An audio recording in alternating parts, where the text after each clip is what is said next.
Bienvenidos a Kaiser Report. Soy Max Kaiser. Carlo Gambino, del clan de los Gambino, decía que los jueces, abogados y políticos tienen licencia para robar. A nosotros no nos hace falta.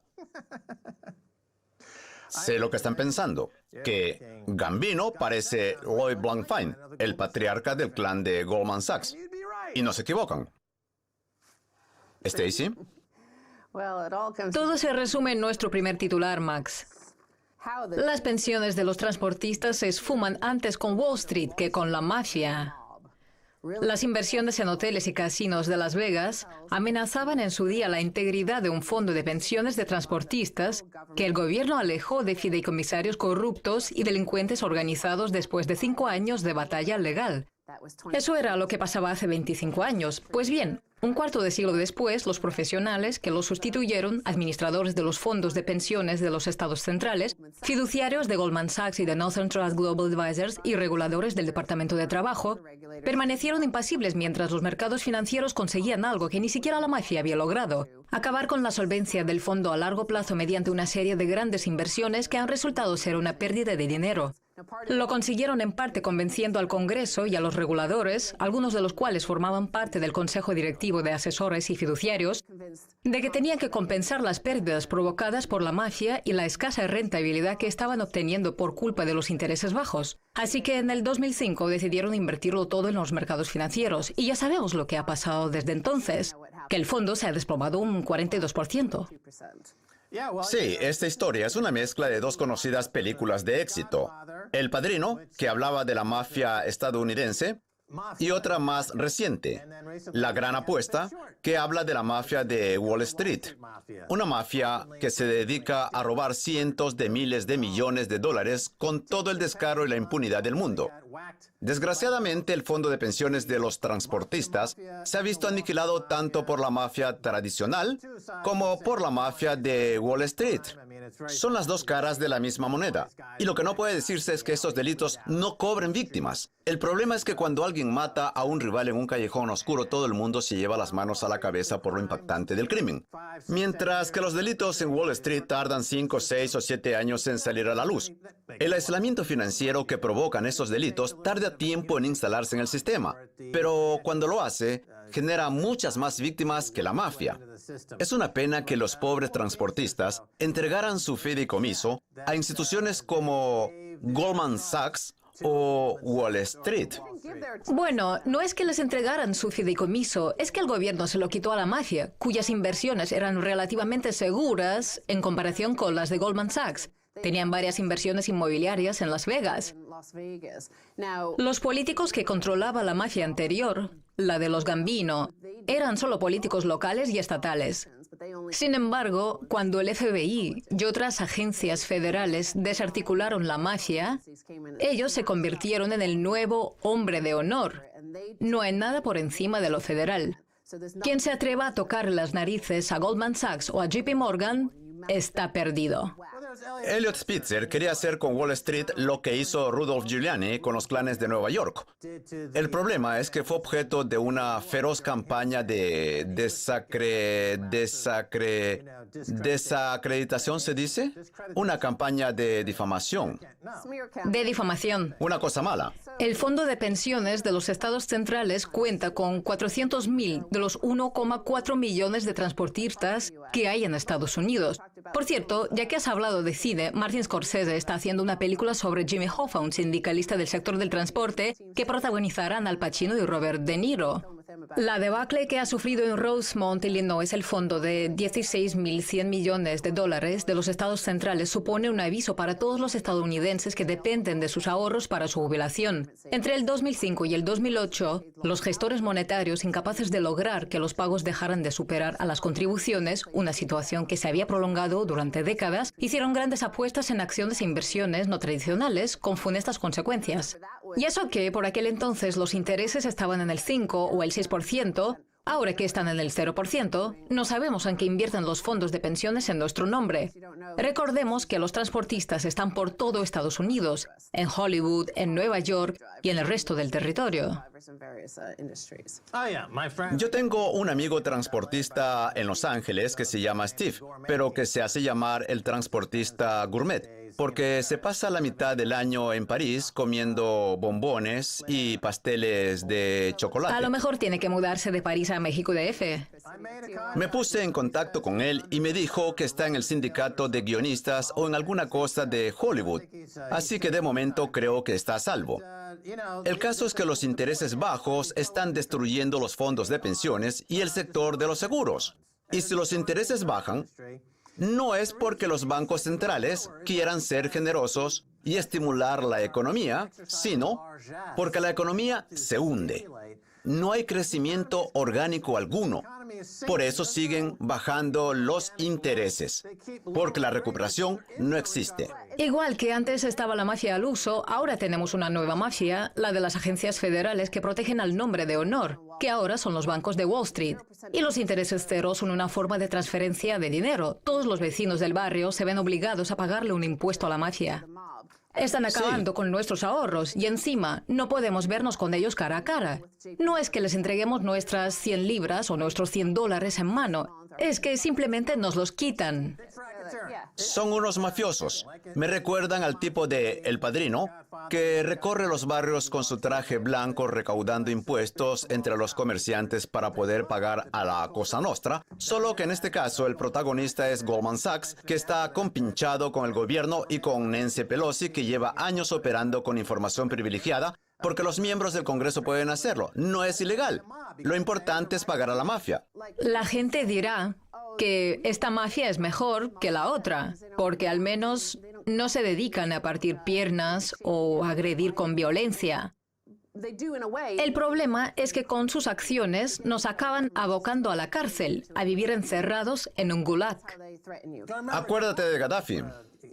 Sí, también perdió todo su dinero. El caso es que estas pensiones están pasando a manos del Fondo de Garantía de Pensiones estadounidense, que también depende del gobierno y que por lo visto está casi en la ruina, por lo que no creo que tenga los 16.000 millones de dólares necesarios para cubrir su importe. Pero bueno, por cierto, recordemos que esta pérdida del 42% que sufrió el Fondo de Pensiones de los transportistas se produjo entre el 2005 y el 2008, justo cuando George Bush hijo pretendía privatizar la seguridad social y que pasara a manos de los mismos tipejos de Wall Street.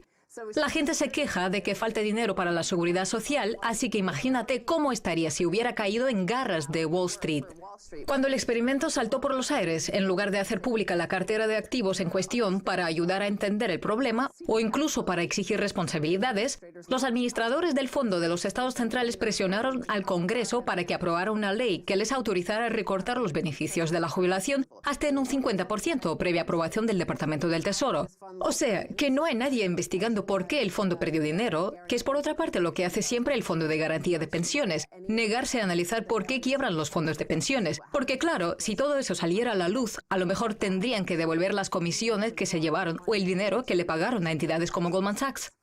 Es algo muy primitivo. Las sociedades antiguas ya construían los poblados en lo alto de las montañas, por encima del nivel del río, para aprovechar el aporte de agua y al mismo tiempo evitar los desechos que fluían río abajo por las alcantarillas. Pues bien, en el mundo de hoy, los privilegiados que tienen contacto directo con los bancos centrales no dejan de recibir ese aporte de dinero para comprarse algún cuadro de óleo famoso y ver cómo sus activos no dejan de subir de precio, mientras que los transportistas y en general los trabajadores viven todos río abajo, sin poder acceder al dinero que genera la maquinaria del sistema. Al dinero que recauda la mafia de Wall Street. La mayoría de los estadounidenses lo aceptan como resignación y se atiborran de medicamentos contra la diarrea para colocarse. Ya a la epidemia del consumo de opiáceos se le añade la de suicidios que se está viviendo en Estados Unidos. Vamos a ver otro titular que pone de manifiesto el incumplimiento de todas las promesas que nos habían hecho para el futuro. La industria armamentista, abierta a obtener beneficios de millones de dólares gracias al contagio de los disturbios por todo el mundo. Los continuos disturbios previstos en Estados Unidos, Europa, el Medio Oriente, Asia y África se consideran una excelente oportunidad de inversión. El informe lo ha elaborado el grupo de investigación Infinity Research, que asegura que el auge de los disturbios que se espera en los próximos 5 años va a proporcionar al sector beneficios por valor de 5.000 millones de dólares, 2.000 millones en Estados Unidos, otros 2.000 en Europa, el Medio Oriente y África y 1.000 más en Asia. Asimismo, el informe corrobora las predicciones de otras instituciones de renombre. Un estudio publicado en abril por la aseguradora londinense Lloyds, líder a nivel mundial, advierte de la pandemia de violencia política que puede estallar en un futuro inminente por culpa del efecto contagio. El mundo está patas arriba. Hola. La mesa está en medio. Cuidado con la mesa, no la rompas. Es la última que nos queda. Voy a apartarla. ¿Se me ve ahora? El mundo está patas arriba. El problema de los intereses bajos es que abaratan el costo de la guerra. El hecho de que los intereses estén tan bajos no solo hace que a Goldman Sachs le salga tan barato cometer fraudes, sino que el abaratamiento del dinero le ayuda al Pentágono y a otros belicistas a abaratar también el precio de la guerra. Por eso hay tantas guerras, porque salen muy baratas de financiar. Lo que hay que hacer es subir los intereses y con ellos subirá el precio de las guerras y de los fraudes financieros. No se pueden resolver todos los problemas lanzando bombas y bajando los intereses. Eso no sirve de nada, ¿entendido? De acuerdo. Anda, ponte bien, que te va a estallar la cabeza. Vamos a ver unas declaraciones del director de Infinity Research, que parece encantado de que vaya a haber todos estos disturbios. Las protestas, las manifestaciones y los disturbios son 3 cuestiones fundamentales a las que se enfrentan las fuerzas del orden de todo el mundo, señala Abhay Sikh, uno de los analistas más importantes de la empresa de tecnología de defensa. El aumento de los incidentes en las guerras civiles de Siria, Irak, Líbano o Egipto, unido al incremento del presupuesto de defensa a nivel mundial, alimentará la demanda de sistemas de control de los disturbios. Hablan con regocijo de casos como el de Ferguson, donde la respuesta a los disturbios fue militarizar la policía, una decisión estupenda para las empresas que suministran estos equipos armamentísticos, que son una máquina perfecta de matar en las zonas en conflicto de Europa, Estados Unidos y otros lugares del mundo. Mira, en economía existe un término para definir esto: incentivos perversos. Cuando se ofrecen incentivos para pervertir la sociedad se pervierte. Cuando se priva de medios a todas las instituciones que aportan algo de moral, como la educación, la iglesia o las autoridades eclesiásticas, el transporte y los hospitales, y ese dinero va a parar a la caquistocracia, a los peores elementos de la sociedad, los belicistas y mafiosos de Wall Street, se acaba teniendo una sociedad rebosante de pereza y descontento. Así es, Stacy. Y de beneficios. Tenemos que Descontento irnos. y beneficios. Tenemos que irnos y pasar a la segunda parte. No, por favor. Esto se pone interesante. No se lo pierdan. Quédense, tenemos mucho más.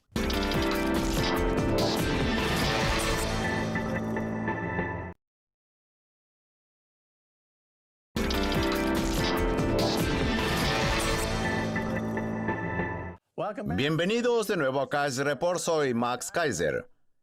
En el episodio de hoy teníamos previsto hablar con John Matonis para que nos diera su versión sobre el lío que hay montado en el mundo de las criptodivisas en relación con la identidad de Satoshi Wright, después de que un australiano que responde al nombre de Craig Wright se autoproclamara inventor del Bitcoin sin aportar ninguna prueba de ello.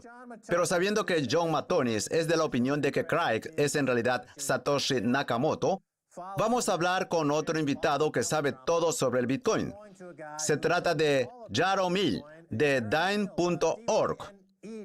Jaromil, bienvenido de nuevo a Kaiser Report. Hola a todos. Gracias por invitarme, Max, y también a Stacy. De nada, Jaromil. ¿Es Craig Wright Satoshi Nakamoto el inventor del Bitcoin? Yo creo que no. Coincido con muchos analistas que aseguran que las pruebas que han aportado no demuestran su afirmación. En su página web, en la que cuenta con el apoyo de todos aquellos que le creen, especialmente de los antiguos responsables de la Bitcoin Foundation, lo que vemos es que se niega a ofrecer la prueba definitiva de la autenticidad de sus declaraciones. ¿Quién en su sano juicio iba a negarse a dar el último paso y demostrarle a todo el mundo que sus afirmaciones eran ciertas? Sí, de acuerdo. En el mundo real, después de haber conseguido que 2 personas confirmaran su identidad, Cartwright podría haber huido con 1,1 millones de bitcoins que pertenecen a Satoshi de verdad. De ser así, ¿cómo es posible que no lograra escapar del mundo de las criptodivisas? Supongo que entenderá a lo que me refiero, Jaromil. Mire, en este momento, la distribución de los bitcoins puede ser un problema, porque es posible que haya una gran cantidad de bitcoins en manos de una serie de personas que pretenden manipular a toda la comunidad. Yo creo que tenemos que seguir apostando por el desarrollo de estas tecnologías y confiando en que la comunidad siga oponiéndose a estos intentos de manipulación. Más allá del propio Bitcoin, esa es una prueba estupenda del funcionamiento en las comunidades de los programas gratuitos y de código abierto en todo el mundo. Las defensas están en alerta. Y aunque desde el punto de vista financiero los activos estuvieran en manos de ciertas personas que pretendieran especular con el Bitcoin e incluso acabar con él, vemos que hay una comunidad dispuesta a mantener el espíritu del Bitcoin más allá de toda manipulación y que siga siendo una herramienta útil para todos, una divisa o un activo que puede transferirse por todo el mundo e intercambiarse de manera segura, algo que resulta especialmente ventajoso para las economías migratorias. Yo creo que las preocupaciones sobre la dinámica financiera que se esconde detrás del Bitcoin deben tomarse con recelo, porque aunque algunos, y sobre todo desde la Bitcoin Foundation, hayan querido manipular la tecnología para que sirva solo a los intereses del sector financiero, la realidad es que no lo han conseguido. Las funcionalidades del Bitcoin pueden ir mucho más allá.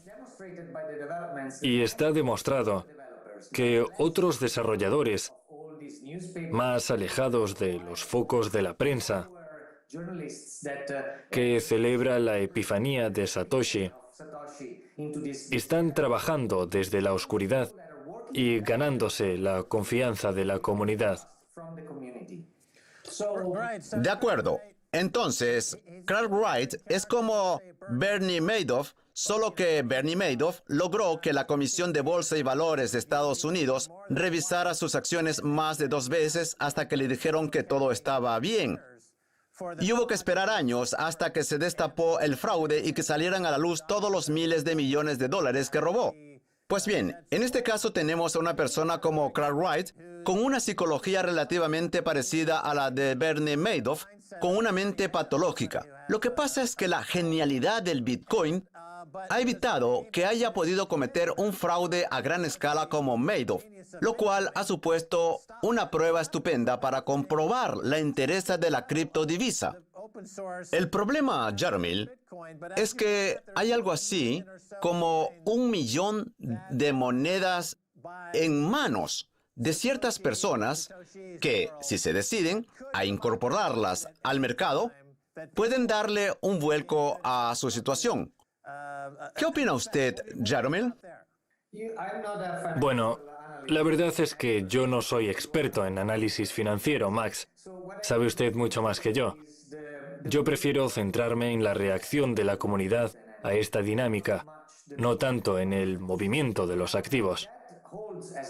Aunque pueda parecer una amenaza, yo creo que desde el punto de vista del código, este no ha sido el primer intento de manipulación. Si nos remontamos al periodo 2009-2010, en los albores del Bitcoin, por aquel entonces ya había personas como Gavin Anderson, que se autoproclamaba responsable científico, con el apoyo de la Bitcoin Foundation, y que tras ese episodio se vio privado de acceso al código principal del Bitcoin. Esa gente se ha dedicado a expulsar a otros desarrolladores que eran una referencia para la comunidad, como Amir Taki. Pues bien, en estos últimos 5 o 6 años, hemos visto cómo esta gente, supuestos responsables científicos, han tratado activamente de convertir el Bitcoin en una herramienta dedicada a la manipulación de un sistema basado en unos cuantos egos que intentan decir: yo soy Satoshi, yo controlo el Bitcoin. Tenemos que trabajar para el sector financiero, cuando precisamente el sector financiero es la razón por la que se creó el Bitcoin, para luchar contra él. Eso es de lo que puedo hablar yo, más que de las consecuencias financieras que puedan derivarse del hecho de que el Bitcoin esté en las manos que no debe. Evidentemente, se trata de una amenaza sobre el uso financiero del Bitcoin, pero a la vez podemos aprender mucho de todo lo que ha sucedido. Yo creo que este episodio nos va a ayudar a saber en quién podemos confiar y en quién no. Y haciendo un repaso a estos últimos 5 o 6 años de historia, en el primer grupo podemos incluir a personas como Peter Todd, Walter van der Laan, Jeff Karsik, que ha creado su propia empresa, Peter Baile, o, cómo no, Amir Taki, que espero que vuelva a entrar en escena para dar su opinión sobre todo esto. Estas son las personas en las que se puede confiar. Sí, Amir Taki es uno de los primeros apóstoles de Satoshi, por así decirlo, un pirata informático de verdad que quedó impactado por la genialidad de este protocolo y que se ha visto dejado de lado, como señala usted, por esta nueva oleada de partidarios del Estado y de los bancos. El aviso lo dio un personaje tan maléfico como Black Masters cuando decidió pasarse de una institución como JP Morgan a la cadena de bloques. Deberían haberse encendido todas las alarmas en el sector, porque el diablo había entrado en escena, y el diablo viste de Prada. Por eso, ahora estamos viendo cada vez más carnicerías por parte de los eternos aspirantes, a quienes les gustaría tener alguna idea, aunque fuera remota, de cómo funciona esta tecnología. Háblenos del drama de la estafa del Bitcoin Classic frente a Bitcoin Core. Bitcoin Classic, que opera casi íntegramente con máquinas virtuales, hizo una campaña para mejorar sus estadísticas en CoinDance, con el objetivo de que la gente abriera la máquina virtual y así pareciera que había una comunidad detrás, cuando la verdadera comunidad está detrás de Bitcoin Core y mantiene una copia de seguridad de toda la cadena de bloques. Ellos saben por qué. Maniobras como la de Bitcoin Classic son las que pretenden hacer daño y modificar el propósito del proyecto, como la Bitcoin Foundation, que de ahora en adelante debería llamarse la Gran Estafa. Yo creo que de momento no hay nada perdido. Tenemos una historia, una secuencia de acontecimientos que podemos leer y de la que hemos aprendido varias cosas.